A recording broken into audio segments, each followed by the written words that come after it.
What is up, you guys? I know it's been a while, and honestly, like it's been so much. Literally haven't even been able to record videos, post videos. Like, we have been doing so much moving.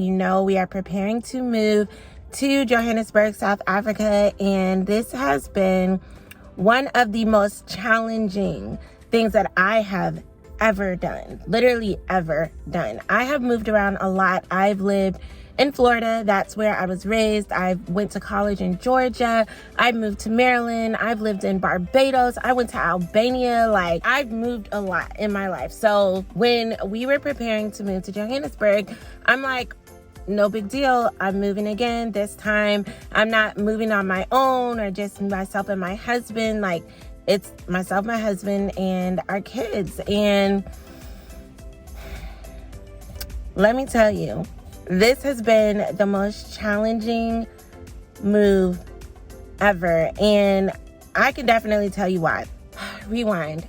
What's been going on the past month that I have not posted? I feel like all of this has been as challenging as it has been because I know God has been using this moment to grow Ricky and I in the process. So it's not just the physical side of things that are happening, but those are very intense.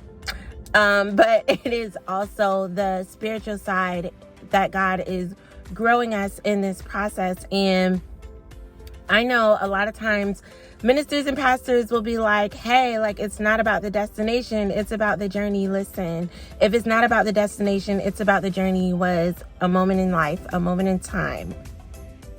It's this one. And my husband, it's happening right now. So selling our home. I'm going to start from the beginning. I don't know how long this is going to be. I feel like I have a lot to catch you guys up on. So sit down, get some popcorn. It's about to feel like a movie because selling our home. So God told me to do 3 things when we went to visit Johannesburg for the first time in October last year, 2022. And that was when Ricky initially said, hey, God said we should move to South Africa. We had never been there before, but he felt like that's what God said. So I was like, okay. I was fine with moving because God had already been speaking to me about us needing a transition. I did not know where. And so he said Johannesburg, South Africa. I'm like, well, let's go see. Let's let God confirm it. So I wasn't necessarily super excited about the trip. I just wanted to go somewhere new. I love traveling. And I was like, if it's God, God will confirm it. Long story short, I go into more about the confirmations God gave in another video. Go check out the playlist about journey to Johannesburg. By the time we were flying back, I knew that this is what God was saying to do. And we had spoken to a couple of pastors prior to us going, and they all said the same thing. You need to go. You need to physically go, get feet on the ground so you can hear more, get more clarity from God concerning the move.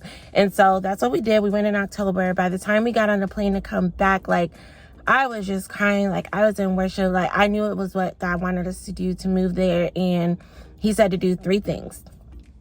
He said, go back, get your kids, get them situated. So we went and we got the passports and all of those things. Rain had to get her passport renewed. Ricky actually had to get his passport renewed. And our son, Mr. Handsome, as I call him, he needed to get his passport for the first time. He didn't have a passport. So we went and we got all that paperwork done, got their passports, got them back. So step 1, done. God was like, get baptized. We ended up having a baptism service on the New Year's Eve, so December 31st. And I went and I got baptized. I love to get baptized when God is having me to step into a new season of my life. I feel like it is a washing away of what was and a coming into of what's new. It's just a way of publicly solidifying my yes to what I believe God is calling me into for the next season. Me saying, okay, God, I'm not just privately saying yes, I am publicly saying yes to what it is that you are calling me to step into. And so I got baptized and I was like, okay, step 2, done. Step 3, sell the house. This is where it starts to get real problematic. So sell our house. So by this time it's January, I'm talking to Ricky. I'm like, hey, like, we need to, continue making progress here. Like, what are we doing? What's next? He's like, well, we need to, see about a place to stay, see about a place for the kids to go to school, all of that. So we actually ended up going back to Johannesburg in February. Initially, we planned to take the kids with us, but we didn't that time just because, flights are not cheap.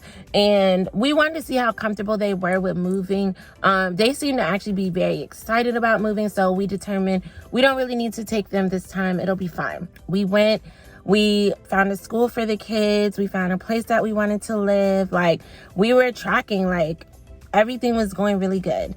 And then it's like, you have the visa process. So we got back probably like the third week in February, and we were like, okay, we're gonna set up our visa process. And we were determining would we get an attorney or would we try to do the paperwork on our own. And ultimately we decided on an attorney. Thank God. You will hear more about that in a minute. We decided to get an attorney to help us with the visa paperwork and all of that, because one of the biggest things about moving to South Africa on the natural side is you need to have a visa that's appropriate, that allows you to actually live there and move there legally, because we don't want to illegally do anything, because why would God tell us to do something illegal? That doesn't make sense. So we were trying to figure out what visa type we could get. So I was in some groups on Facebook and just different places, trying to do a lot of research to figure out what type of visa. So one day while I was in our group on Facebook, a woman private messaged me, and she was like, she's messaged me and she's like, can I send you a private message? Because normally when you're in groups, people don't private message you. You're not friends and stuff. And I was like, yeah, sure. So she ended up private messaging me, and she asked me, did I know about a visa for people that are writers? And I was like, no. And she's like, well, I don't know if you're a writer. I don't even know if this will apply to you, but maybe you should look into it. Crazy thing is, I am a writer, the way God lines things up. So anyways, I ended up talking to her, just asking her about how her and her husband ended up there. And she was like, her husband's there. He's in school of ministry. And I was like, wow, like, of all the people, like thousands of people in this group, of all different nationalities, race, background, from literally all over the world. And this particular woman, God puts it on her heart to reach out to me. She's a Christian, a believer like I am. And she actually mentions a visa type that's listed like literally nowhere in all the research that I had been doing for months. And it's a visa type that would apply to me. And she's like, I don't know if this will apply. I'm like, girl, the Holy Spirit was talking to you. So anyways, it's cool because I'm like, now we're making progress. We've for months been trying to figure out what type of visa we might be able to apply for. And now there's a visa type. So by this time, it's like March, I would say. And I'm looking at Ricky and I'm like, okay, like, we gotta start making some progress. Like, there's one more thing on the list: sell the house. Like, are we gonna sell the house? What are we gonna do? In the interim, I noticed that things start getting real, like, stagnant. Like, probably in the month of like late March, early April, I'm like, okay. Ricky was like, God had told him not to talk any more about the visas until May.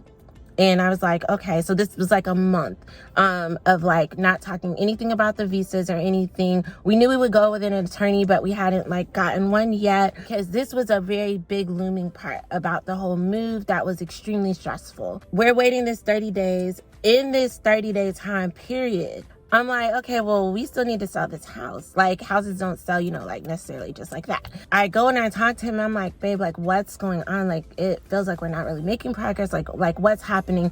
And it was really good because he was like, before he had come home that day, he was like, God told me that, you were going to come and you were going to talk to me. Like, God really just gave me the words, and I talked to Ricky and just was really encouraging him. I feel like sometimes we don't, as women, as wives, always consider the weight that sometimes a good husband can wear on their shoulders, trying to like lead our family. And so I had to talk to him, and I was like, listen, like, I want you to know that in all of this, like, we are both doing what we believe God said. He said it to you first. I also confirmed it. I also heard it, like. And so I am not leaning and depending on you to be able to do what God said that we should do. Like, we are doing things in obedience to what we believe should happen based on what we think God said. Like, so whatever happens, what goes through or what doesn't go through, like, this is on God. It's not on you. Like, we are walking together. I'm not gonna blame you for anything of whatever happens. Like, we are following God. We agreed on this. And this isn't like a marriage tip video or something, but one thing I will say, it's extremely important for couples to walk together in decisions. Like, when we decide to move somewhere, like when we moved from Atlanta to Tampa, we both agreed on it. Us moving to Johannesburg, we both agreed. We both prayed and felt like we heard from God. Like, so it's so important for both people to agree. Because that later on prevents the, well, we only here and in this situation because you decided we should do this, you decided we should do that. Like, no. So anyways, like, I just reassured him, reaffirmed him. We prayed together in that conversation and everything, and we were like, okay, yeah, boom, let's move forward. So from there, we started getting our house in order, and y'all, when I say we started getting our house in order, like, we had a garden in our yard, and so we didn't have grass. So we had to put down new grass. Grass is so expensive. Grass is so expensive. Thousands, with an S, of US dollars for us to fix up our yard. And we had to put in a new water heater and just all these different things that we were doing to really just get the home in like optimal condition for what it needed to be. And to list it to sell. We had spoken with our real estate agent, and it's crazy because earlier on in the process, like when we were like looking like, when will we move, all these things, and I had looked at Ricky and I was like, Ricky, like, we have the jobs we have, we're making the money we're making, like, there's nothing we could do that will better financially prepare us for what God is telling us to do than just doing what he said. Like, either he's going to provide what we need or it's not him. Where God leads, he provides. So anyways, we are literally spending thousands of dollars that ordinarily, like, and in this moment, I can't even tell you where this money was coming from because same jobs. We didn't get any bonuses or extra monies or anything like that. We still have to pay for my son to go to school, like, because he's in daycare. We still have like different activities that my daughter is doing in school and field trips and all whatever. Like, none of our expenses were cut. Actually, some of them went up. One month, our power bill was $400. I literally just laughed. I was like, that's hilarious. Like, so all these things are happening, and it felt like we had to just pay so much money for so many things, but somehow, like, the money would be there. Like, then, like, the school that we chose for the kids, like, they were like, oh, you gotta pay this deposit. And Ricky's like, okay, well, put it on one of the credit cards. And it was like, no, it got to be like from the bank. Like, it got to be real cash money. And I'm like, okay. Like, literally that same day, the same literal day, the people was like, oh, okay, we need this $4,500 to pay for the yard stuff. And so it's like, we're literally at this point, we're spending money. We still have to pay our mortgage. We still have to do all these things. But somehow God is providing. Somehow the money is there. Somebody will send somebody like, oh, God just told me to give you this. Like, so it's happening, right? So, okay. That's step one. God is providing. He's doing all the things. And so I'm like, okay, cool. So finally, we get the house in order. We list the house. We're getting ready to list the house. And when we're getting ready to list the house, there's like questions they ask you about the house where it's like, oh, you know, has there ever been any foundational damage and different things like that? And we're like, well, no, we did not have any foundational damage. But one time the neighbor said that the people that lived here before us or something like that, like, there was some foundational damage. So there was this like hearsay thing from the neighbor, and the realtor was like, I will look into it, because on the documents from when we bought the home, the people marked no, there was no damage or anything.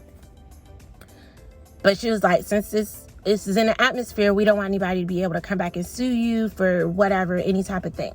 So they went and did some research, and lo and behold, the people we bought our house from lied.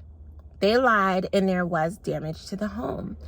And so that made the home very difficult to sell, because we had 50 showings on our home. 50.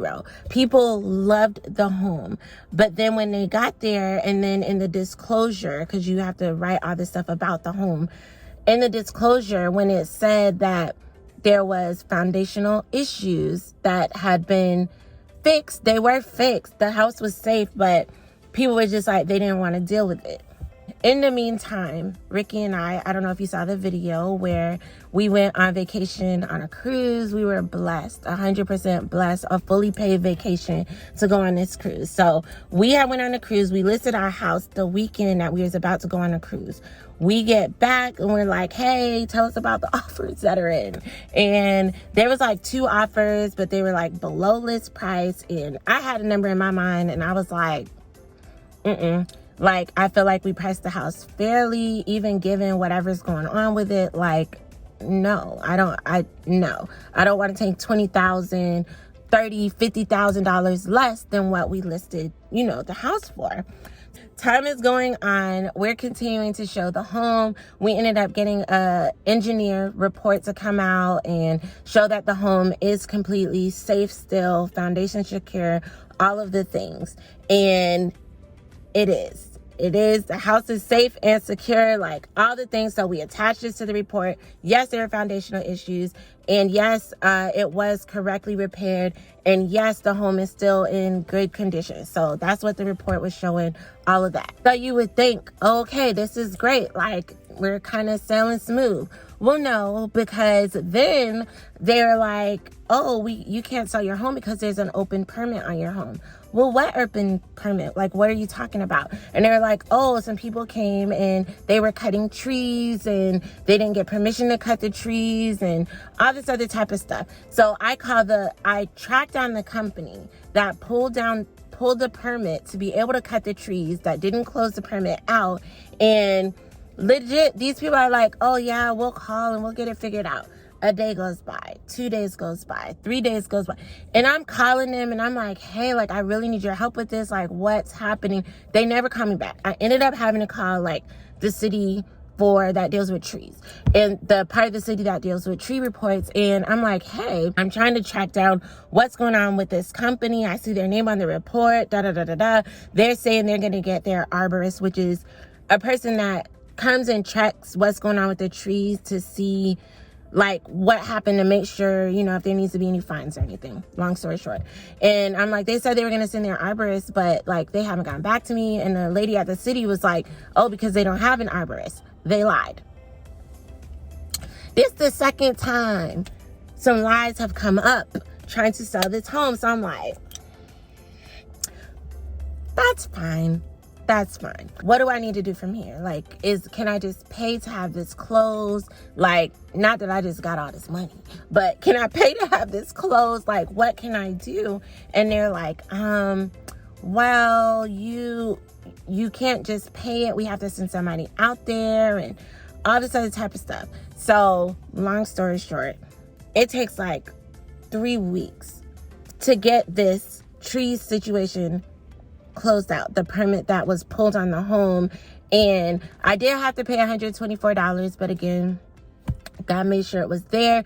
But I'm just like, I'm sitting in this moment and I'm like, God, like, why? Like, why is this happening? Because even we had gotten a full offer on our home within like the first week of the home being listed, but the lady pulled out because of the foundational issues, and the insurance was going to cost too much for her to be able to, I guess, do the payments or whatever. Like, so she ended up pulling out. And I'm just like, God, like, why is this happening? Like, we were lied to, and it felt like I was feeling this punishment that shouldn't have come on me because I was lied to. We were lied to, and I just really had to keep my peace, because God was just like, listen, even when people are doing wrong towards you, like, and all these things are happening, I'm still working out, because people gonna people, but God gonna God. And so I was like, okay. The other part, I was like, I'm just trying to do this last step so I can leave. I just want to go to Johannesburg. So in the midst literally, of all these things happening. So there's all this stuff happening with us trying to sell the home and all of this. The school year is rounding out. And so I'm helping the kids with, whatever projects and things they're trying to do for the end of the school year. And also, we are putting together 250 pages worth of paperwork for our visas, because we have secured the attorney at this point, and it's like we have to go to like doctor's appointments, and we have to go to appointments for the FBI fingerprint, and like there's all these things. So it's literally like so many things are happening at once. And I'm like, okay, we're trying to get our appointment in DC because you have to go up to the South African embassy to be able to submit the paperwork in person. So I'm like, okay, I have to buy these tickets, 4 plane tickets to go up to DC, but I can't even buy these tickets, I would say, like in a reasonable amount of time, because I like to buy tickets like 4 weeks out because I don't like it, the prices go up so much. But I can't buy tickets because I don't know what day. And I tried calling the embassy. First I called and the number was disconnected. I found another number and called, and that number was disconnected. I sent an email, like 5 emails, like, hey, we need an appointment, They didn't respond. I waited 2 days, sent another hey, just following up email. They didn't respond. I literally sent so many emails, like 5, maybe 10. And they literally never responded to the emails. And I'm like, okay, it's cool.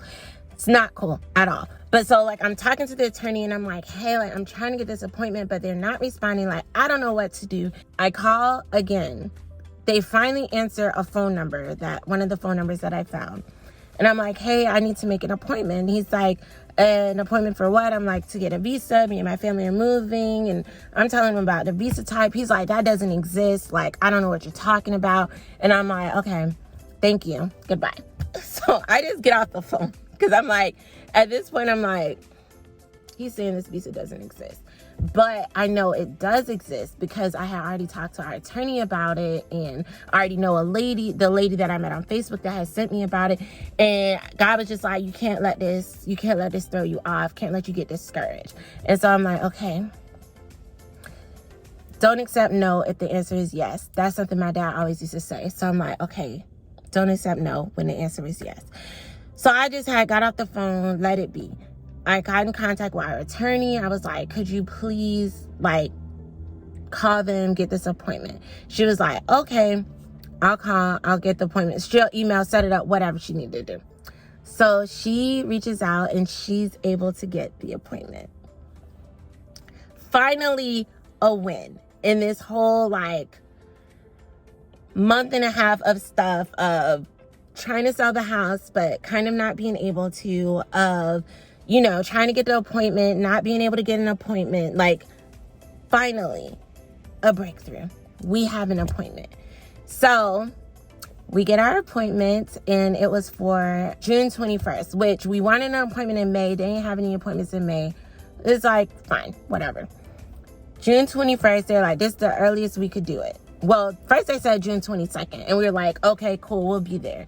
Then they were like June 21st. So they changed the appointment date. And I'm like, I'm trying to book tickets, but it's cool. They changed the date. We booked the tickets, and I'm like, okay, we're good. So we have all the passports. We're finalizing getting all the paperwork together, all that type of stuff.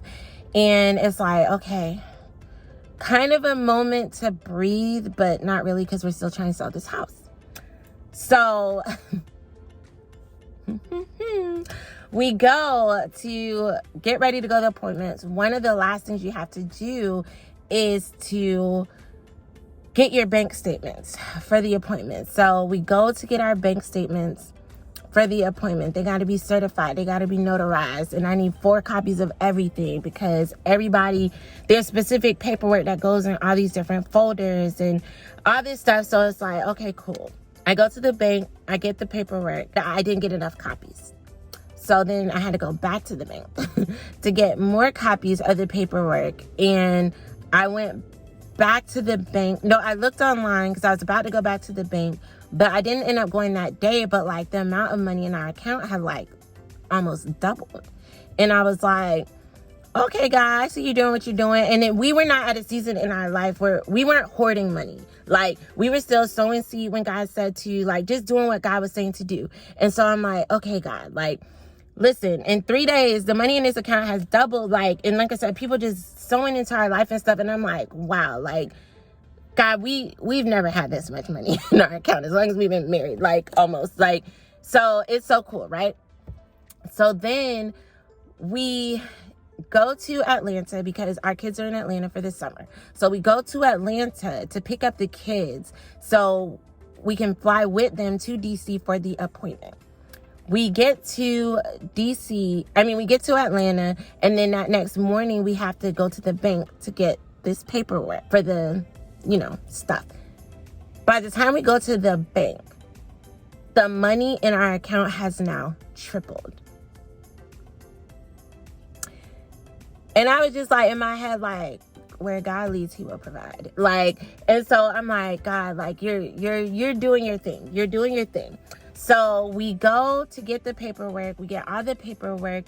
And as we're getting all the paperwork together, we put it in all the folders, and the attorney calls and she's like, hey, I just want to talk to you to prepare you for your appointment tomorrow. And I'm like, okay. And so she's giving me tips, like, don't give any extra information. Just answer what they ask you. Just be honest, like, stick to what's in the paperwork, like, all this stuff.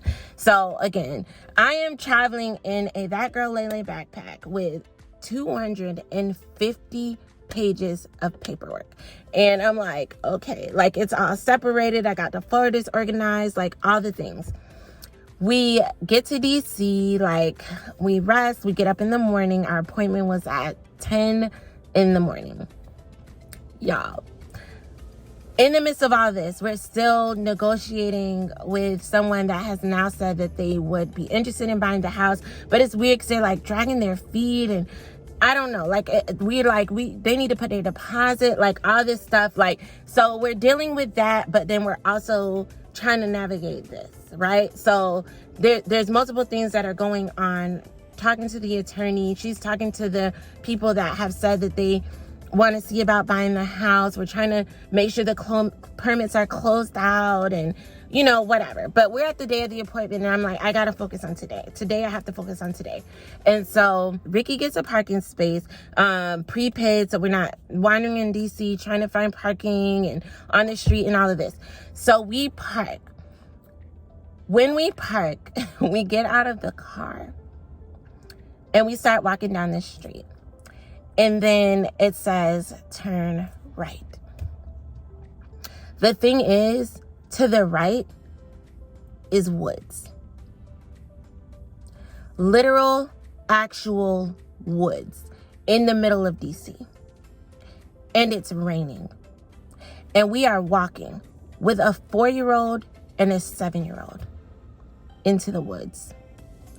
And at this moment, I'm like, this isn't the moment to argue. This isn't the moment to give up. We're going to have to walk through these woods.